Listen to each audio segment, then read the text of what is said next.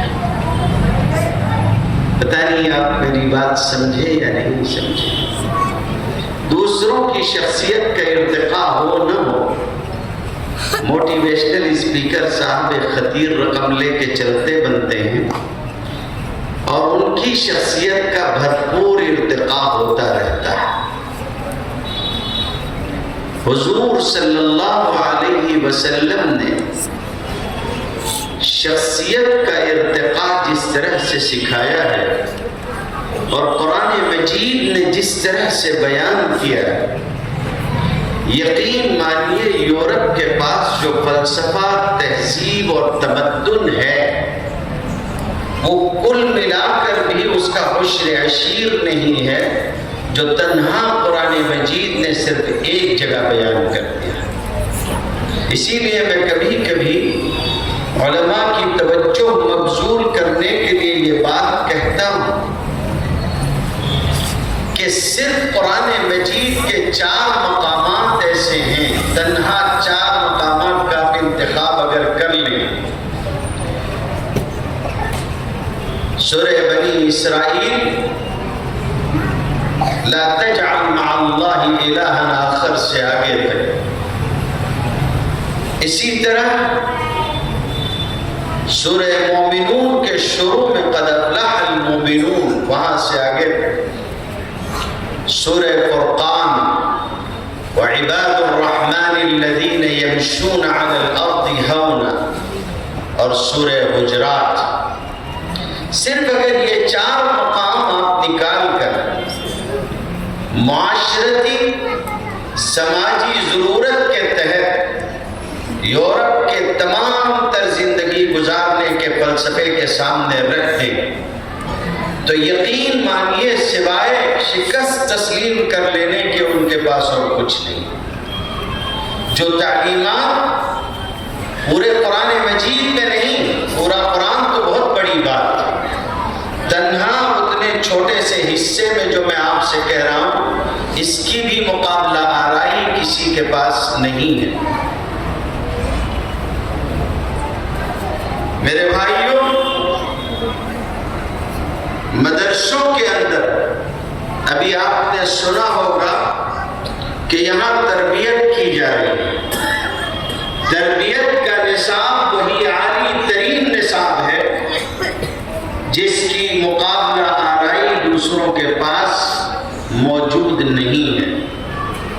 ہمارے بچے اگر سیکھ رہے ہیں تو اسی نصاب سے سیکھتے ہیں، یہاں پل رہے ہیں تو اسی تربیت کے زیر سایہ پل رہے ہیں، اور قرآن مجید کی یہ تعلیم انہیں دی جا رہی ہے، اور اسی تعلیم کا نتیجہ یہ ہے کہ نہ صرف یہ کہ وہ ایک اچھے مسلمان ہوتے ہیں بلکہ سماج اور معاشرے کے لیے ایک اچھے انسان بھی ثابت ہوتے ہیں۔ صرف نام کے لیے اگر آپ اپنے تہذیب و تمدن کا ڈھنڈورا پیٹتے ہیں، پروپیگنڈا کرتے ہیں، تو زیادہ دن نہیں، کسی دن کسی گوشے سے آپ کے نام کی دستاویزات بھی نکلیں گی۔ وہ سارے یورپین لوگ جو اپنے آپ کو بلند اخلاق ظاہر کرتے تھے، آج آپ دیکھ رہے ہیں کہ منہ چھپائے پھرتے ہیں۔ آج یہ عالم ہے کہ وہ آدمی جو اپنے آپ کو دنیا کے سیاہ و سفید کا مالک کہتا تھا اور وائٹ ہاؤس میں بیٹھا ہوا تھا، آج وہ دنیا سے یہ کہہ رہا ہے کہ دنیا کو رجوع اللہ کی بڑی ضرورت ہے۔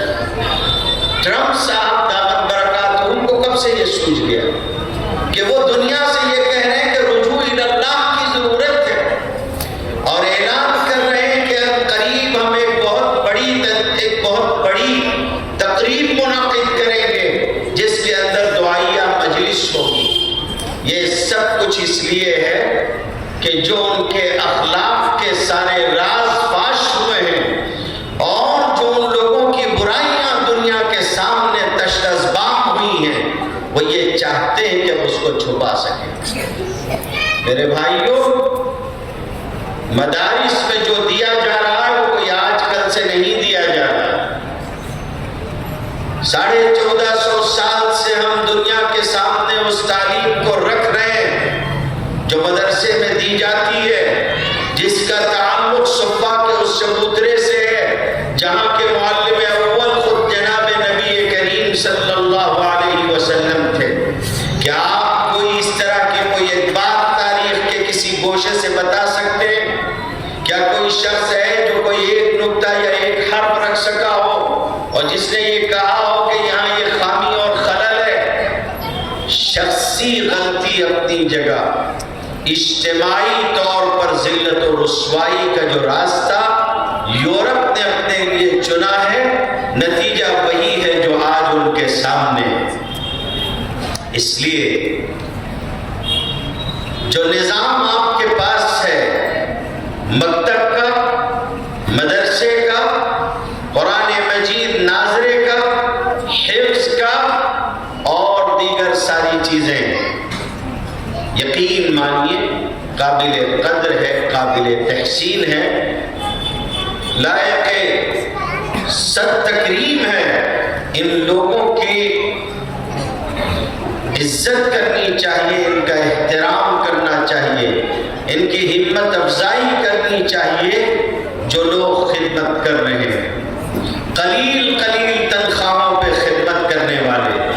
میں بیٹھا ہوا حساب لگا رہا تھا، کبھی کبھی میں چیزیں محسوس کرتا ہوں اور ان پر غور کرتا ہوں۔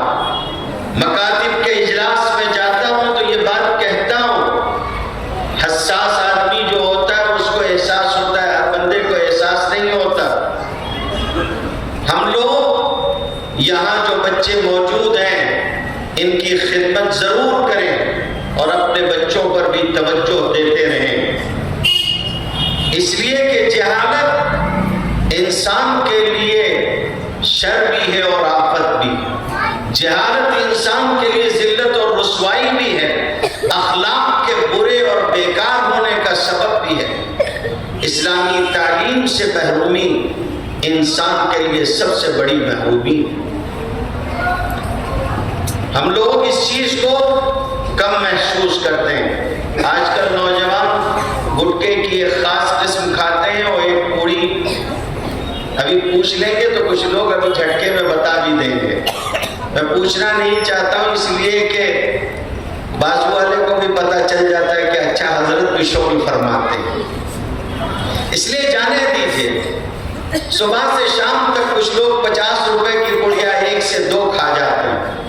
میں کبھی کبھی یہ بات کہا کرتا ہوں کہ آپ کا بچہ مکتب میں پڑھتا ہے، بعض مکاتب والے 100 روپے فیس مانگتے ہیں، اتنا دینا بھی لوگوں کو بھاری ہوتا ہے، حالانکہ وہ جو پوڑی کھا کے تھوک رہے ہوتے ہیں ان کا ایک مرتبہ کا تھوکنا ان کے بچے کے روزانہ کی 1 دن کی فیس کے برابر بنتا ہے۔ بات سمجھ میں آ رہی ہے؟ حساس آدمی کو اس کا احساس ہونا چاہیے. آپ اپنے بچے کی تعلیم کے لیے سنجیدہ ہوں، دینی تعلیم دلوائیں. وہ تو قابل مبارکباد ہے یہ علماء، یہ معلمات، یہ معلمین جو انتہائی قلیل تنخواہوں پر خدمت انجام دے رہے ہوتے ہیں. ایک طرف انتہائی قلیل تنخواہیں ہیں اور اس کے ساتھ ایسی اعلیٰ ترین تعلیم ہے، اور ایک طرف تنخواہوں کا اور سیلری کا وہ بھاری بھرکم بوجھ ہے جو ہزاروں میں جاتا ہے. اور صورتحال یہ ہے کہ چراغ تلے اندھیرا ہوتا ہے، چراغ تلے اندھیرا ہوتا ہے. میں کسی کا نام نہیں لینا چاہتا، مگر میں یہ جانتا ہوں کہ مورل ایجوکیشن کے نام پہ کیا ہو رہا ہے اس وقت اسکولوں اور کالجوں میں. میں اپنے شہر کے کالج کی بات آپ سے کرتا ہوں. ایک ہمارے دوست ملے، میں نے ان سے پوچھا کیا حال ہے، کالج میں پڑھاتے ہیں. کہنے لگے کہ بس اللہ کا بہت کرم ہے، 16 سال باقی ہیں، دعا فرمائیں کہ یہ 16 سال بھی عافیت سے پورے ہو جائیں. تو میں نے ان سے کہا کہ اچھی بھلی کمائی ہے اور شاندار پیسے مل رہے ہیں آپ کو، بھاری بھرکم تنخواہ اٹھاتے ہیں، تو یہ مقام شکر ہے یا مقام صبر ہے کہ آپ کہیں کہ بس جیسے بھی پورا ہو جائے. کہنے لگے کہ مولانا ہر روز یہ دھڑکا لگا ہوتا ہے کہ بڑی عمر کے بچے ہیں، کوئی بچہ پلٹ کے کوئی جواب نہ دے دے، رہی سے عزت خاک میں نہ مل جائے. یہ عالم ہے، یہ عالم ہے میرے بھائی. میں نے قرآن مجید کی ایک آیت آپ کے سامنے پڑھی تھی، ثم لتسألن یومئذ عن النعیم، اور تم سے اس دن نعمتوں کے بارے میں سوال کیا جائے گا. یاد رکھیے سوال دو دھاری ہوگا، سوال دو دھاری ہوگا. جیسے مال کا معاملہ ہے کہ مال میں بھی سوال دوہرا ہوگا. اللہ تعالیٰ قیامت کے دن اپنے ہر بندے سے 5 سوال ضرور پوچھیں گے، 5 سوال ضرور پوچھیں گے. اور ایک باریک نکتہ آپ کو عرض کرتا ہوں کہ لوگ فرشتوں کے سامنے جھوٹ نہیں بول سکیں گے، لیکن اللہ کے سامنے جھوٹ بول سکیں گے.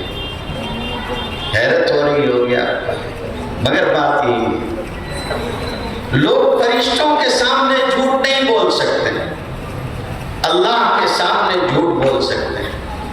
اس لیے کہ فرشتوں کو غیب کا علم نہیں ہے، وہ تو آپ کے اسی جواب کو لکھیں گے جو جواب آپ دو گے.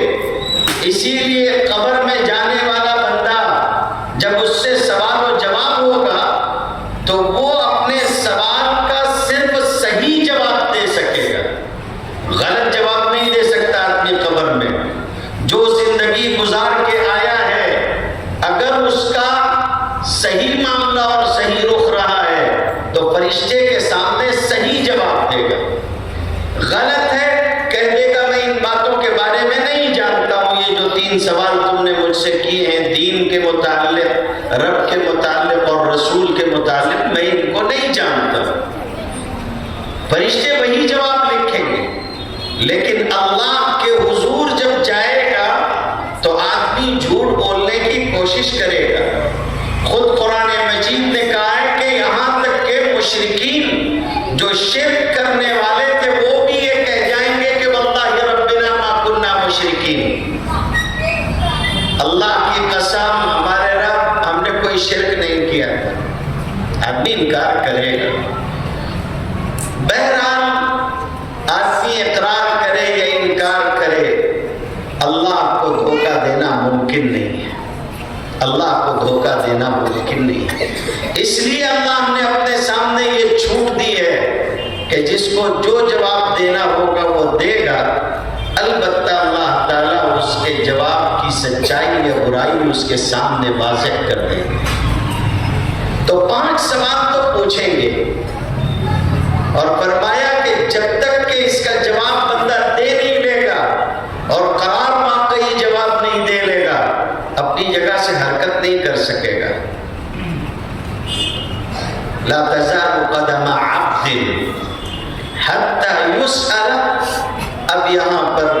اختلاف روایات ہیں ان اربعین ان خمس، دونوں باتیں نقل کی گئی ہیں۔ البتہ ایک سوال دونوں میں ہے، اور وہ سوال یہ ہے کہ مال کہاں سے کمایا تھا اور کہاں خرچ کیا تھا۔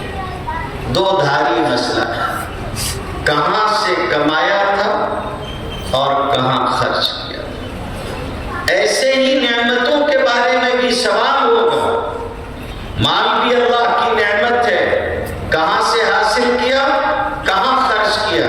بہت افسوس کی بات یہ ہے کہ ہم لوگ ان دونوں پہلوؤں سے غافل ہوتے ہیں۔ نبی کریم صلی اللہ علیہ وسلم نے ارشاد فرمایا، یاتی علی الناس زمان لا یبالی المرء ما اخذ من الحلال یا من الحرام۔ لوگوں پہ ایسا بھی زمانہ آئے گا کہ لوگ اس بات کی تحقیق بھی چھوڑ دیں گے، اس بات کا خیال بھی نہیں کریں گے کہ انہوں نے جو مال کمایا ہے وہ حلال ہے یا حرام ہے۔ بس آ رہا ہے، آنے دو، جیسا بھی آ رہا ہے آنے دو۔ حالانکہ اللہ تعالیٰ یہ بھی معلوم کرے گا کہ مال کہاں سے لائے تھے، اور یہ بھی معلوم کرے گا کہ مال کہاں خرچ کیا تھا۔ اگر میں آپ سے ایک بات کہوں تو تلخ مت ہوئیے گا۔ اللہ نے بیان فرمایا ہے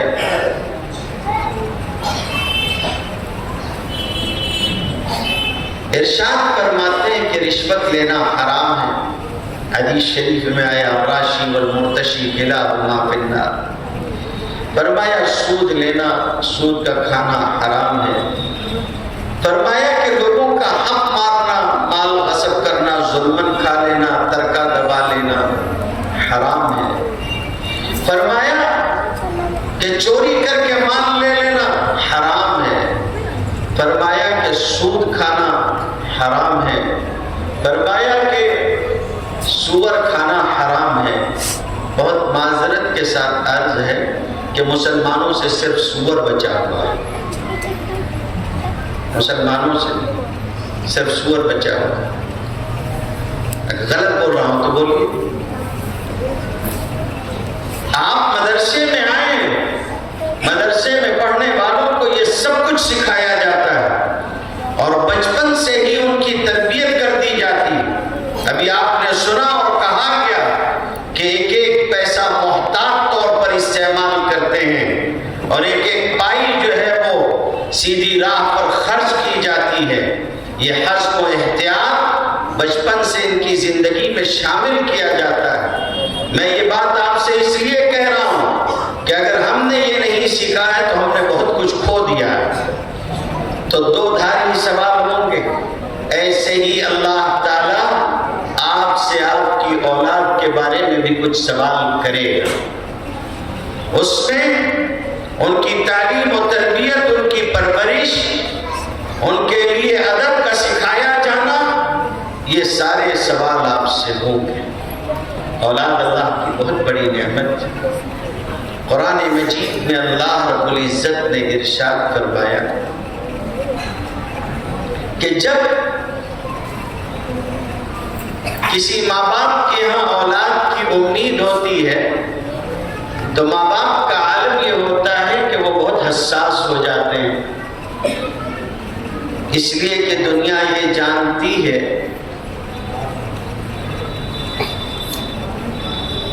کہ جو عیب ماں کے پیٹ سے بچہ لے کے آتا ہے، جدید سائنس اور ٹیکنالوجی اس کو ٹھیک نہیں کر پاتی۔ اسی لیے حضرت عیسیٰ علیہ السلام کے معجزات میں یہ بات سنی ہوگی کہ وہ مادر زاد نابینا کو اللہ کے حکم سے ٹھیک کر دیتے تھے۔ جس کو دنیا ٹھیک نہیں کر سکتی، معجزہ اسی کو کہتے ہیں جو عاجز کر دینے والا ہو، جس کو دوسرے لوگ نہیں کر سکتے۔ تو عیسیٰ علیہ السلام کا معجزہ، جب اللہ تعالیٰ کسی کو اولاد دینے والا ہوتا ہے تو قرآن مجید میں خود یہ بات ارشاد فرمائی کہ بندہ اللہ رب العزت کی طرف متوجہ ہوتا ہے اور بڑی دعائیں اور الہا و زاری کر رہا ہوتا ہے کہ اللہ اولاد دیجیے اور صحت مند اور تندرست دیجیے گا۔ اگر ایسا ہوا کہ اولاد صحت مند اور تندرست ملی تو میں آپ کا بڑا فرما بردار ہوں گا، شکر گزار ہوں گا۔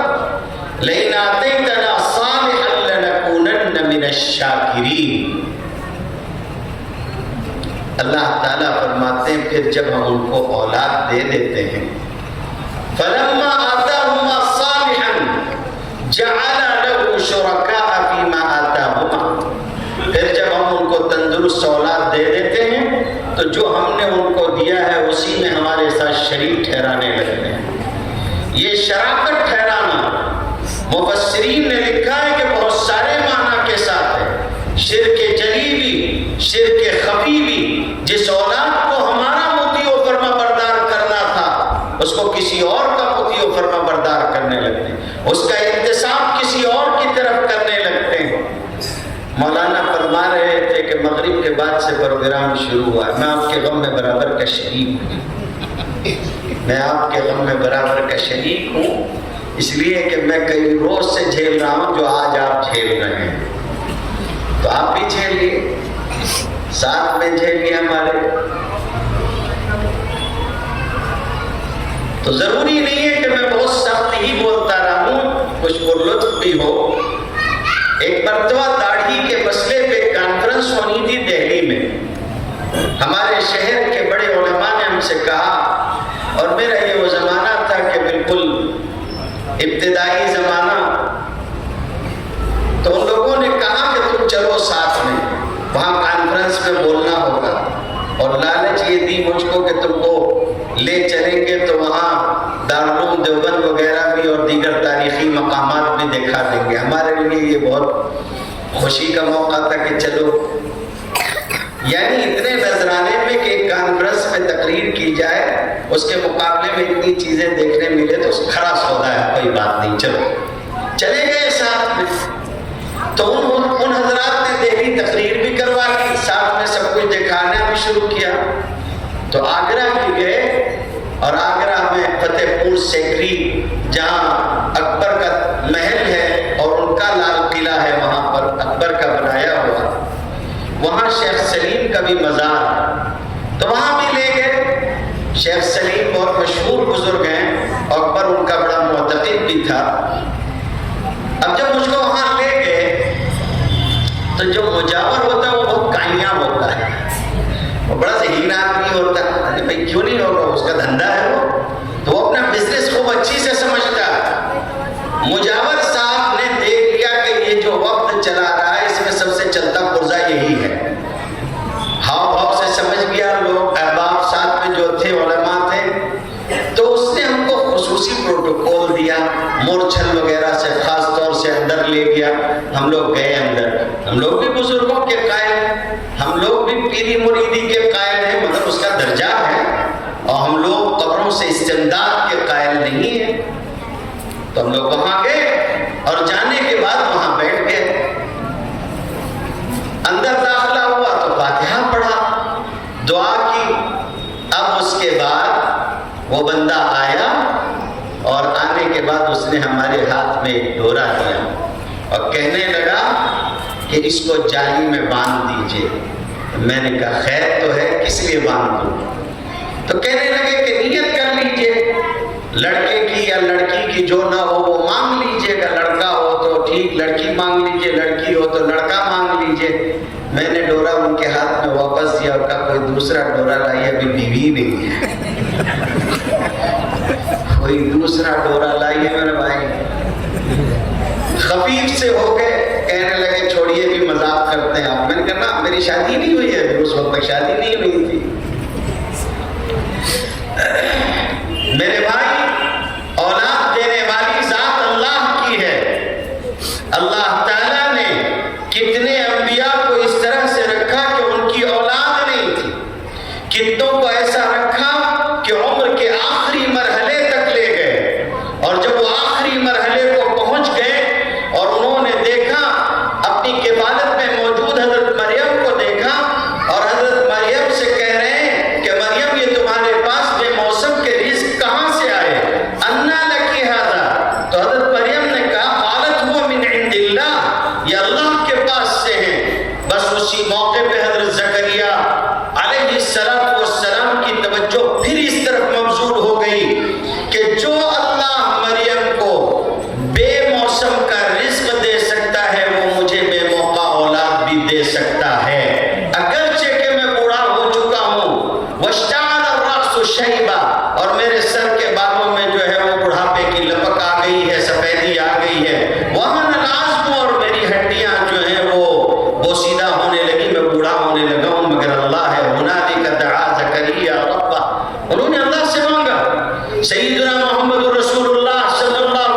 صاحبزادیوں سے چلا نبی کریم صلی اللہ علیہ وسلم. اور پھر ایک آپ ہی پر کیا بس ہے؟ دسیوں بزرگوں کے نام لیے جا سکتے ہیں. حضرت سلطان باہو رحمۃ اللہ علیہ ہیں، ایسے بڑے ولی ہیں، ایسے بڑے شیخ و مرشد ہیں، اللہ نے لا ولد رکھا، اولاد نہیں عطا فرمائی، تاکہ دنیا اس بات کو سمجھ لے کہ اولاد کی نعمت اللہ کے قبضے قدرت میں ہے. فرمایا کہ یہب لمن یشاء اناثا ویہب لمن یشاء الذکور او یزوجہم ذکرانا واناثا ویجعل من یشاء عقیما. اللہ جس کو چاہتا ہے بیٹا دیتا ہے، جس کو چاہتا ہے بیٹی دیتا ہے، جس کو چاہتا ہے دونوں دیتا ہے، اور جس کو چاہتا ہے دونوں نہیں دیتا. اللہ نے اگر اولاد دی ہے بہت بڑی نعمت ہے. اس نعمت کے بارے میں کل اللہ تعالیٰ آپ سے سوال کرے گا. کل اللہ تعالیٰ آپ سے سوال کرے گا. اپنی اولاد کی بھی فکر کرو. اور یہ جو بچے قوم و ملت کے ہمارے سامنے، یہ ہمارے ہیں. حضور صلی اللہ علیہ وسلم نے اپنی امت کے ان بچوں کو جو حادثاتی طور پر کسی شفقت سے محروم ہو جائیں، مجھے اچھا بھی نہیں لگتا کہ میں کوئی ایسا لفظ کہوں جس کی وجہ سے ان بچوں کا دل دکھے اور ان کو یہ محسوس ہو کہ وہ دوسروں سے کچھ اسپیشل ہیں. میں یہ نہیں کہنا چاہتا. حادثاتی طور پر اگر وہ کسی چیز سے، کسی شفقت سے محروم ہو گئے ہوں، میرے ماں باپ قربان ہو، سیدنا محمد رسول اللہ صلی اللہ علیہ وسلم نے ان کا انتظام فرمایا اور اتنی بڑی بشارت دی اور ایسی بات کہی. آپ نے فرمایا انا وکافل الیتیم کہاتین، میں اور یتیم کی پرورش کرنے والا دونوں ایسے ہوں گے. آپ نے اپنی دو انگلیاں بتائیں، دونوں میں تھوڑا سا فاصلہ رکھا، یعنی کل وہ جنت میں میرا پڑوسی ہوگا، میرے ساتھ ہوگا. اپنے ساتھ ہونے کی سب سے بہترین گھر اس کو بیان کیا کہ جس گھر کے اندر کسی یتیم کے ساتھ اچھا سلوک کیا جاتا. میرے بھائیوں، یہ ہماری ذمہ داری ہے. نبی کریم صلی اللہ علیہ وسلم کو ایک مخصوص مرحلے کے تحت ایسی کیفیت سے گزارا گیا کہ آپ کے سارے سہارے یکے بعد دیگرے اس طرح سے آپ سے رخصت ہوتے گئے کہ آپ صلی اللہ علیہ وسلم نے ان سارے رنج و غم کو محسوس کیا. کہتے ہیں کہ اللہ نے روزے کا معاملہ کیوں رکھا ہے؟ روزے کا معاملہ اللہ نے اس لیے رکھا ہے تاکہ مالدار بھی بھوک کی تکلیف کو محسوس کرے، تاکہ مالدار بھی فاقے کی تکلیف کو محسوس کرے کہ کیا تکلیف ہوتی ہے، تاکہ اس کے ذریعے سے فقیروں کے ساتھ میں ہمدردی اور غمخواری کر سکے. اسی لیے رمضان کے مہینے کو مواسات کا مہینہ حضور نے فرمایا کہ یہ غمخواری کا مہینہ ہے، یہ غمخواری کا مہینہ ہے. ورنہ جو مالدار تھا، جو 6 وقت کھانا کھاتا ہو، جس کو صبح بھی کھانا، دوپہر بھی کھانا، شام بھی کھانا، پھر درمیان میں عصر کے بعد بھی کچھ ناشتہ، پھر رات کو سونے سے پہلے بھی کھانا اور ساری چیزیں، جس کا یہ مزاج ہو، وہ کیا جانے کہ تکلیف کیا ہوتی ہے بھوک کی. لیکن روزہ رکھوایا مسلمان مالداروں سے بھی تاکہ ان کو اس بات کا احساس ہو. اسی طرح نبی کریم صلی اللہ علیہ وسلم کو ان مراحل سے گزارا گیا. پیدائش سے پہلے آپ کے سر پر، کہنے والے نے کیسی پیاری بات کہی ہے، اشارہ کیا اور بھرپور اشارہ کیا کہ بے سایہ و سائبان عالم، کہ خود کا عالم یہ ہے کہ آپ کے پیدائش سے پہلے والد کا سایہ سر سے اٹھ گیا اور کچھ دنوں کے بعد والدہ کا غم بھی جھیلا، دادا کی وفات بھی دیکھی، چچا بھی فراق دے گئے، اور پھر آگے جا کے آپ کی سب سے زیادہ چہیتی زوج محترمہ کا بھی وفات کا مرحلہ ہوا، اور دونوں ایک ساتھ اس طرح سے آگے پیچھے واقع ہوئے کہ اس سال کو حزن و غم کا سال بھی قرار دیا گیا اور بتایا گیا کہ یہ سال زیادہ صدموں کا سال تھا. پے در پے صدمے اٹھانے والا آدمی وہ شخص جو یتیم پیدا ہوا تھا، اس کا عالم یہ ہے کہ وہ ساری دنیا کے یتیموں کے لیے ایسی تعلیم چھوڑ کر گیا کہ اگر اس کی تعلیم پر دنیا عمل کر لے، کوئی بھی ایک بچہ شفقت سے محروم باقی نہیں بچے گا. کوئی ایک بچہ شفقت سے محروم باقی نہیں بچے گا. کہنے والے نے کہا اللہ کے رسول، میرا دل بڑا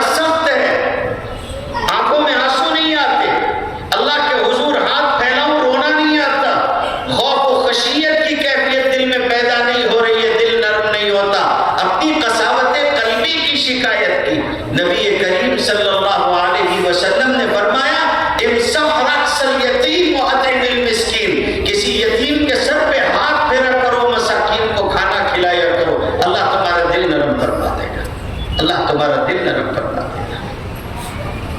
اس لیے میرے بھائیوں اس کا احساس ہونا چاہیے.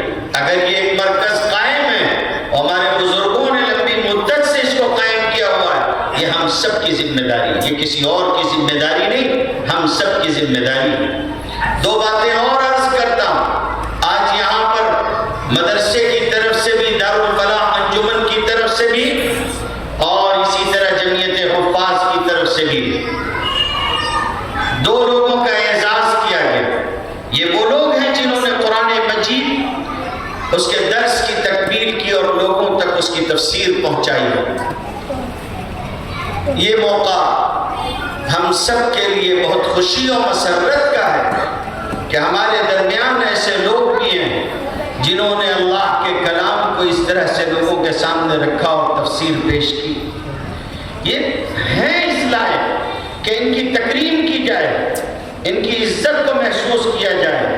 یہ 3 بچے جنہوں نے قرآن مجید ناظرہ مکمل کیا، یہ بچہ جس نے قرآن مجید حفظ کیا، اس کی تکریم کی جا رہی. 30,000 روپے کون سی بہت بڑی چیز ہے. مولانا نے وعدہ کیا اور انہوں نے دینے کی بات کی. ان کا یہ حوصلہ بہت بڑا ہے.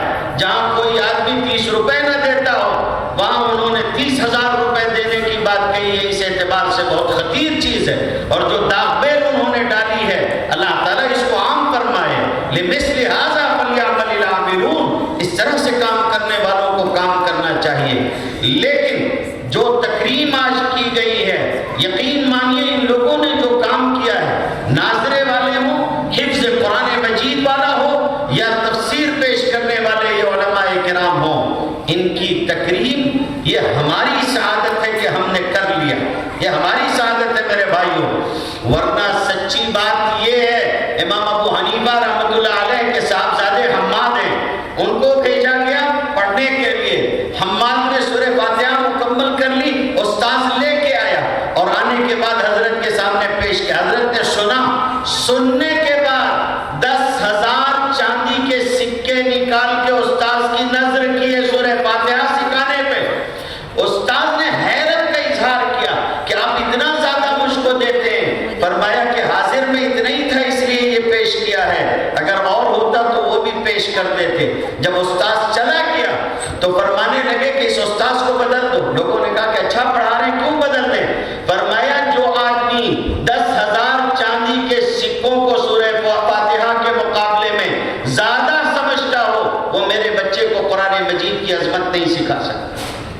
کیا اوقات ہے 10,000 چاندی کے سکوں کی سورہ فاتحہ کے سامنے؟ فرمایا استاذ بدل دو، استاذ بدل دو. اس لیے اگر دارالفلاح کے ناظم نے اس بات کو طے کیا ہے کہ وہ 30,000 روپے دیں گے، آپ ان کا ہاتھ پیر مضبوط کرو. یقین مانو میں اس سے پہلے یہ بات بہت سارے مدارس میں کہہ چکا ہوں اور آج پھر کہتا ہوں کہ کسی مدرسے کی عمر 100 سال ہو، اس پر امت نے خرچ کیا ہو اور اس مدرسے نے اگر صرف ایک حافظ امت کو دیا تب بھی وہ 100 سال کا خرچ ٹھکانے لگا، وہ 100 سال کا خرچ ٹھکانے لگا. اس لیے یہ جو حفاظ ہو رہے ہیں اور یہ جو تعلیم دی جا رہی ہے، قدر کی نگاہ سے دیکھیے. یہ پہلو اس اعتبار سے بھی بہت شاندار ہے کہ جب کوئی معاصر ہوتا ہے، جب کوئی معاصر ہوتا ہے، ایک زمانے میں خدمت کرنے والے لوگ ہوں، ایک ہی میدان کے خدمت کرنے والے لوگ ہوں، تو عموماً یہ ہوتا ہے کہ آپس میں معاصرت کا فتنہ پیدا ہو جاتا ہے. المعاصرۃ اصل المنافرہ، عربی زبان میں کہتے ہیں کہ ہم اصل ہونا آپس میں نفرت پیدا کر دیتا ہے. وہ کیوں آگے جا رہا ہے، اس کی تقریر کیوں اچھی ہو رہی ہے، اس کو فلاں مقام کیوں مل رہا ہے. ایسے گئے گزرے زمانے میں اور ایسے معاصرت کے فتنے والے زمانے میں اگر کچھ لوگ آگے آ رہے ہوں اور یہ پرواہ نہ کرتے ہوں کہ کون کس مدرسے کا فارغ ہے، اس کی خدمت کا اعتراف کرتے ہوں اور آگے بڑھ کر اس کی تکریم کر رہے ہوں، تو ایسے لوگ خود لائق تکریم ہیں کہ ان کی تکریم کی جائے. ایسے لوگ جمعیت حفاظ کے لوگ ہوں یا انجمن کے لوگ ہوں، ایسے لوگ خود ایسے ہیں کہ وہ ایک ایسی چیز کی داغ بیل ڈال رہے ہیں جس کی سماج اور معاشرے کو بہت بہت ضرورت ہے۔ آخری بات جو مجھے یہاں لوگ جو موجود ہیں ان سے عرض کرنی ہے وہ یہ ہے کہ میرے بھائیوں، ملک ڈوب رہا ہے۔ میں صفائی سے آپ سے یہ بات کہنا چاہتا ہوں، کبھی بھی تقریر بھی کریے، سنیے بھی، کہیے بھی، لکھیے بھی تو وسیع ذہن کے ساتھ کہیے۔ ہم مسلمان کسی کنویں کا مینڈک بننے کے لیے نہیں بھیجے گئے ہیں، ہم مسلمان دنیا کے لیے داعی اور دنیا کے لیے رہنما ہیں۔ سوچیے اور اونچا سوچیے، پوری دنیا کے لیے سوچیے اور غور کیجیے۔ میں آپ کو یہ کہنا چاہتا ہوں کہ یہ جو زندگی ہم اور آپ گزار رہے ہیں آدھی ادھوری سی، یہ بہت غلط ہے۔ ہم خود کے لیے کچھ نہیں کر پا رہے ہیں، ہم اپنی اولاد کے لیے کچھ نہیں کر پا رہے ہیں، جبکہ ہم وہ لوگ تھے جن کو بھیجا ہی اس لیے گیا تھا کہ ہم لوگ دوسروں کی رہنمائی کا سبب بنیں گے۔ مگر افسوس کی بات یہ ہے کہ خزانہ ہمارے پاس ہے۔ میں جب آپ سے کہہ رہا تھا کہ قرآن مجید کی تعلیمات ایسی ہیں کہ دنیا کی پوری مورل ایجوکیشن جو ہے وہ ایک طرف رکھ لیجئے اور قرآن مجید کے یہ حصے ایک طرف رکھ لیجئے، تو دل آپ کا کیسا بڑا ہو رہا تھا، کیسا فخر آپ محسوس کر رہے تھے۔ لیکن سوال یہ ہے کہ یہ خزانہ آپ کے پاس ہے، آپ نے لوگوں کے سامنے پیش کیا؟ آپ دین کے داعی اور رہنما بن سکے؟ اگر نہیں بن سکے تو معاف کیجئے، میرے آپ میں اور اس سانپ میں کوئی فرق نہیں ہے جو خزانے کے اوپر بیٹھا ہوتا ہے، خود بھی فائدہ نہیں اٹھاتا اور دوسروں کو بھی فائدہ اٹھانے نہیں دیتا۔ خزانہ تو ہے، خزانے کے سانپ نہ بنیے، خود بھی تعلیم میں شریک ہوئیے۔ آئیے ان سے کہیے یہ آپ کے لیے تعلیم بالغہ کا بھی انتظام کر دیں گے، کوئی مشکل نہیں ہے، خود بھی سیکھیے، پڑھیے۔ ان لوگوں سے کہیے کہ کوئی وقت نہیں ہوتا پڑھنے کا۔ نبی کریم صلی اللہ علیہ وسلم پر آخری آیت اتری ہے، آپ کی عمر 63 برس ہے، آپ سے چند سال چھوٹے ہیں حضرت ابو بکر صدیق رضی اللہ تعالیٰ عنہ، اور 60 سال سے زیادہ کی عمر میں اس آخری آیت کو نبی سے سیکھ رہے ہیں۔ سیکھنے کی کوئی عمر نہیں ہوتی۔ اس سال ہم نے اپنے معہد میں 3 لوگوں کی تکریم کی، تینوں کے تینوں وہ ہیں جن کی داڑھی سفید ہو چکی ہے، بلکہ ایک صاحب تو وہ تھے جنہوں نے سند اس وقت حاصل کی جب ان کا نواسہ بھی ان کے ساتھ بخاری شریف کا درس لے کر سند حاصل کر رہا تھا۔ دونوں ایک ساتھ بیٹھے ہوئے تھے اور دونوں نے سند حاصل کی۔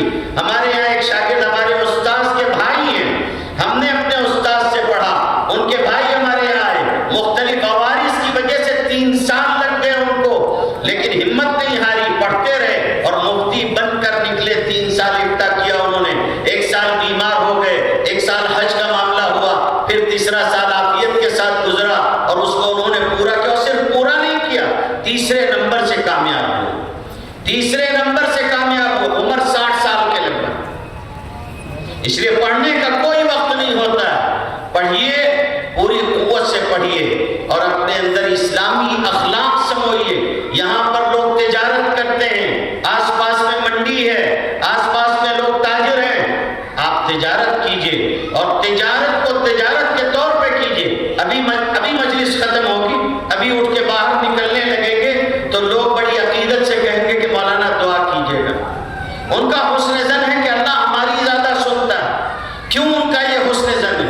پلٹ کے ان سے یہ بات کہیے کہ آپ بھی ہمارے لیے دعا کیجئے گا، تو وہ کہتے ہیں کہ نہیں مولانا، آپ لوگ دیندار لوگ ہیں، ہم لوگ دنیا دار لوگ ہیں۔ کس نے کہا کہ آپ دنیا دار ہیں؟ کس نے کہا کہ آپ دنیا دار ہیں؟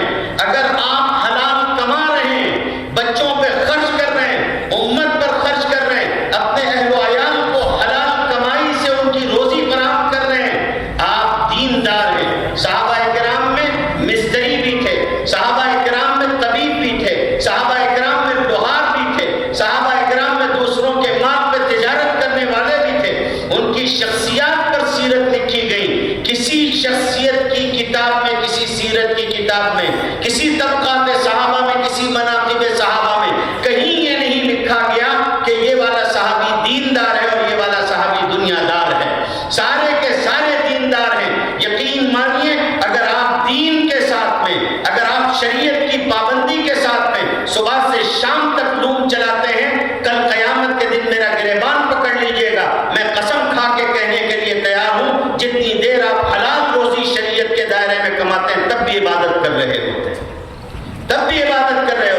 شرط یہ ہے کہ سیکھیے اور سیکھ کر اپنی زندگی کو اسلام کے موافق ڈال لیجئے۔ ایک بندہ ہے جان محمد، کتنی نفرت پھیلائی لوگوں نے، ہزاروں لاکھوں روپے خرچ کیے جاتے ہیں آئی ٹی سیل میں مسلمانوں کے خلاف نفرت پیدا کرنے کے لیے، سب کچھ کرنے کے لیے، لیکن متھرا کے نوجھیل کے علاقے کا ایک بندہ ہے جان محمد، اسکول میں پڑھاتا تھا، داڑھی کے ساتھ، ٹوپی کے ساتھ، اپنی کرتے کے ساتھ پڑھانے کے لیے، اس نے اپنی کسی اسلامی شناخت کے ساتھ کوئی سودا نہیں کیا، لیکن اسی کے ساتھ ساتھ اس نے اسلامی اخلاق کو اپنے اندر اتارا۔ نتیجہ یہ ہے کہ جب ایک سرکاری کام میں اور غلط کام میں جب اس سے ایک نمائندے نے بی جے پی کے یہ چاہا کہ وہ لوگوں کے نام ووٹر لسٹ سے نکال دے اور وہ نکالنے کے لیے تیار نہیں ہوا، تو اس کے خلاف جا کے محکمے میں لیٹر دے دیا شکایت کا کہ یہ اسکول کو مدرسہ بنا رہے ہیں اور اسکول میں نماز پڑھواتے ہیں اور اسکول کے اندر جو ہے قومی ترانہ نہیں گانے دیتے ہیں۔ اس کے بعد دنیا نے دیکھا کیا ہوا، اس کے بعد ڈوری لال آ کے کھڑا ہو گیا اور اس نے کہا کہ سوموار کو جان محمد اسکول میں چاہیے ہے، اگر نہیں آیا تو راستہ جام کر دیں گے، گاڑیوں کے شیشے توڑ دیں گے۔ کہتا ہے کہ میرا مکان یہ اسکول کے کونے پہ بنا ہوا ہے، روز میں دیکھتا ہوں اور کوئی اور جگہ نہیں اور کوئی اور آدمی نہیں، ہم کو اس اسکول میں جان محمد واپس چاہیے۔ چھوٹی چھوٹی بچیاں گواہی دے رہی ہیں، عورتیں گواہی دے رہی ہیں، دلت طبقے کے لوگ آ کے کہہ رہے ہیں کہ سوائے جان محمد کے ہم کسی اور کے لیے راضی نہیں ہیں۔ شرط کیا ہے؟ وہ اکیلا شخص محمد کی جان بنا، جان محمد بنا، شریعت اپنے اندر اتاری اس نے، اور اس کا نتیجہ یہ ہے کہ اس کی حمایت میں صرف مسلمان نہیں، پورا گاؤں کا گاؤں اور 500 ایسے لوگ گئے تھے جنہوں نے کہہ دیا تھا کہ ہمارے ساتھ کوئی مسلمان بھائی نہیں جائے گا، پورے کے پورے غیر مسلم گئے تھے اور جہاں جا کر وہاں ان سے کہا کہ ہم لوگ آئے ہیں کہ آپ نے غلط کیا، آپ نے جھوٹی شکایت کی ہے، ہم لوگ یہ کہنے کے لیے آئے کہ جان محمد ایسا نہیں ہے۔ بنیے جان محمد بنیے، مگر اس کے لیے آپ کو اپنی شریعت سمجھنی ہوگی۔ آج یہ موقع آپ کے پاس غنیمت ہے، اپنے بچوں کو تعلیم دلوائیے۔ یہ جو بچے قوم کے ہیں یہ بھی ہماری ذمہ داری ہے، ان کا بوجھ بھی اپنے سر پہ رکھیے، کل قیامت کے دن حضور کا پڑوس آپ کو ملے گا۔ وآخر دعوانا الحمدللہ رب العالمین۔